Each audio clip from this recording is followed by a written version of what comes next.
Monday. Love to see that. JWill's here. Coach Seth Greenberg is here. There's a lot to get to. We'll get to the NFL and NBA very shortly. You guys feeling good on this Monday morning? We call Seth Notorious B-E-R-G. He looks Just good. FYI, that's his Oh, name. I like that. Okay, I'll start calling you that. Hip-hop credit. Yeah. Perfect. I love that. Okay, so my goodness, I feel great today. I don't know if you guys know that. Oh, thank you. Thank you very much. Thank you. I try to. Yes, Coach. He already knows.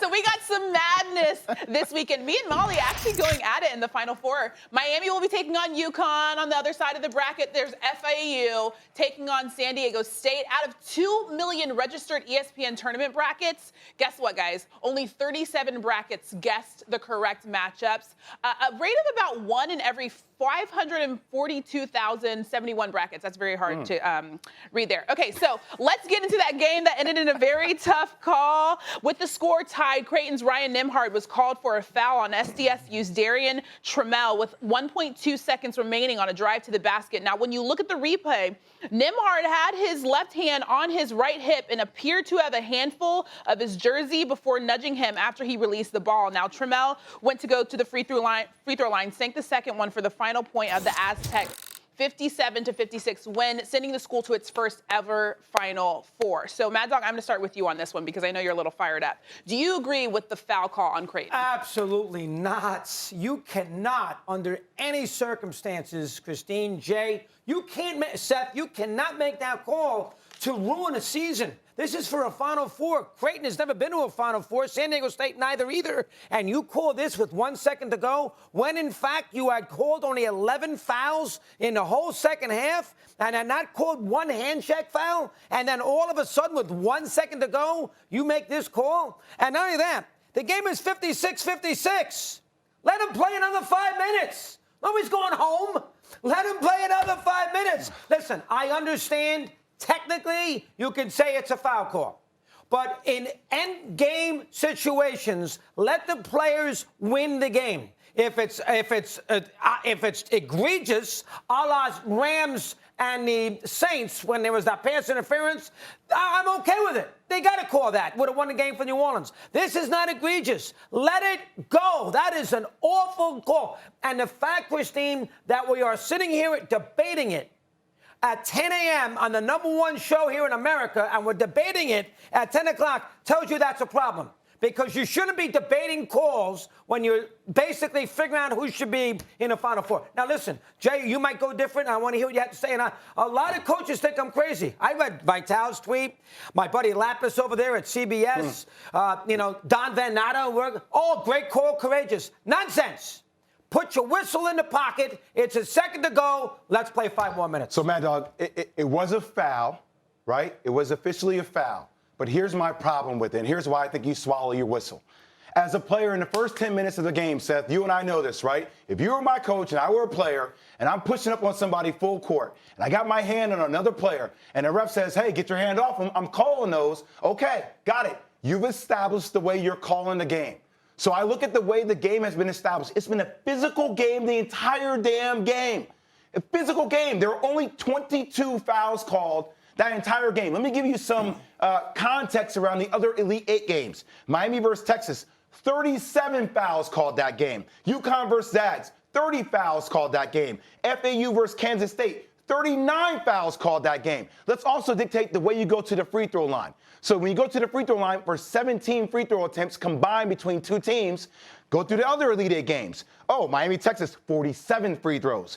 UConn Zags, 36 free throws. FAU, Kansas State, 40 free throws. So the way you establish the game, doggy, that's the way you allow me to play the game. Right. So now you're telling me in the last 2 seconds of a game where I've been manhandling, we've been clawing, we've been scratching, we've been physical inside the post, outside the post, on the perimeter the whole game. Now you call that?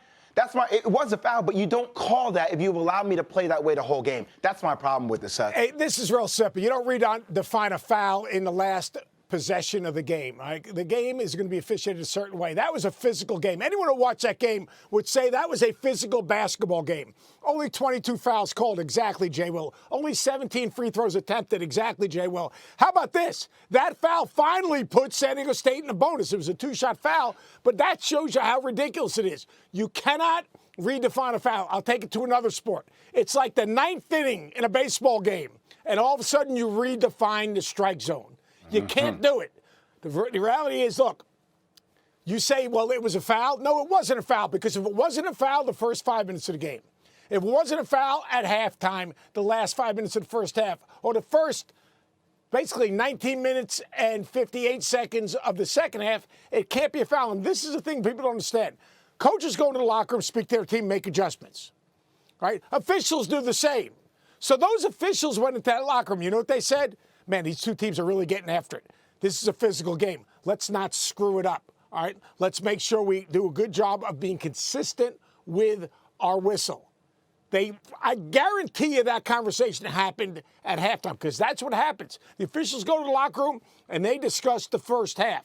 If you did not call that foul in the first 5 minutes of the second half, you've basically said, we're redefining a foul. We're going to let them play physical, let the players decide who wins. I got a text message yesterday night from a Final Four official, and he said this. It's real simple. A great official does not call absolutes. A great official takes into consideration time and score at the end of a game. Exactly. And then, you know what? Overtime is your friend, especially if you've redefined a foul. So, JWill, I'm happy that you agree with me. This doesn't happen very often. Doggy dog, obviously two great minds think alike. Well, I like that. Furthermore, I don't want to pick on Stereoturk. He does a great job, but every rules official, all the networks use, including ours, can one time they at least take a stand against the official? Every single call. Well, the official did a great job. That's the right call. How about at least setting the tempo? But I just hate when it comes down to it the most, when the ref then decides, when they haven't called these type of calls the whole game, they blow the whistle. Just let the kids decide the game. Let overtime decide the game. That's what basketball fans want to see. I want to see more of that. That game was an incredible game to watch. Give me 5 more minutes of it and let a team pull away. Let them earn it. JWill, I love what you're saying, but you actually won a national championship and beat Maryland in a game that in a lot of ways a foul was redefined. Hey, look, Seth, it worked out in my favor. I have no problem with it. All right? Personally, I have no problem with it. It works out in my favor, okay? I pretty much rode the back of Jason Garner like I was a jockey. It's not my job to call the fouls. I don't know what you want me to do. Oh, my gosh. I love it. Okay, let's spin it forward a little bit, guys. Coach, I heard you talking this morning on Get Up about UConn. UConn, the only blue blood remaining. Do you think that anyone will beat them? I don't. I think they're the most complete team left in the tournament. And you talk about they beat you in the post. They beat you from the three. All right, their ability to get to the offensive glass. They beat you in a half-court execution and in transition. On the other end, they're an elite defensive team. This team is as complete a team as there is in a tournament, and they've got an X factor. Everyone can say, who's the X factor? Adamas Sanogo? No. Who's the X factor? Jordan Hawkins? No, he's great. Both of those guys are great. Andre Jackson, he's the most difficult player to game plan for in this tournament. At 6'7", he's a point forward that can defend 1 through 5, a defensive rebound, initiates the fast break. He's flying all over the place. Connecticut is the most complete team left in the tournament. Look, Miami can win the game, but I don't expect it. This is a very complete Connecticut team. And I tell you there, Seth, Jay, they got a big break. And I agree with you 100%. Yeah. They got a big break because Creighton knows them. Creighton and Connecticut split in the regular season. I was at the game in Stores, close game. They lost the day before the Super Bowl, 53-51. Creighton could have given UConn a major pain in the neck in a championship game. But UConn has not lost a neutral site game all year. They have beaten everybody. They won that Nike tournament out in Oregon. They have not won a neutral site game all year, and they have not lost a game outside of the Big East. You know, they got 7 losses, and all the losses are in the Big East. They haven't lost, and they beat Alabama. They beat Oklahoma State. They beat Miami. I would be you put the pressure on them, I would be very surprised if they don't win a national championship. I'm going to say this. Look, I've known Dan Hurley since I've been 7 years old. I've watched him and Bobby, watch his career that he had in college. Dan Hurley is one of the best coaches there is in the game of college basketball today. His team literally feeds off the energy. You want to go see a coach who's animated, a coach who you feel like is playing on the floor, but he's actually coaching on the sideline. That's who Dan Hurley is, right? But as we all know, the best team doesn't always win the national championship, Seth. Like that's how crazy this whole tournament has been. So for me, I think they're the most complete team, But there is something that feels different about Miami. And it's between Wong and Miller, the way these guys can guard. And that other side of the bracket, too, I'm just going to pose this. You know, a lot of times what happens is we as experts, we get so fixated on the most complete teams that we start looking at the other side of FAU, SDSU, and we're like, well, you know, whoever, this could be the championship game. And sometimes when that happens, the energy around that other semifinal is if it is a championship game. So I might have Miami favored in this game, even though I think the Vegas would have UConn. But I'm not going to overlook FAU or San Diego State. I think that game could take so much out of those two that team could win. I agree with you, JWill, but how about this? We have a Final Four. We are fixated on one-and-dones. No one-and-dones.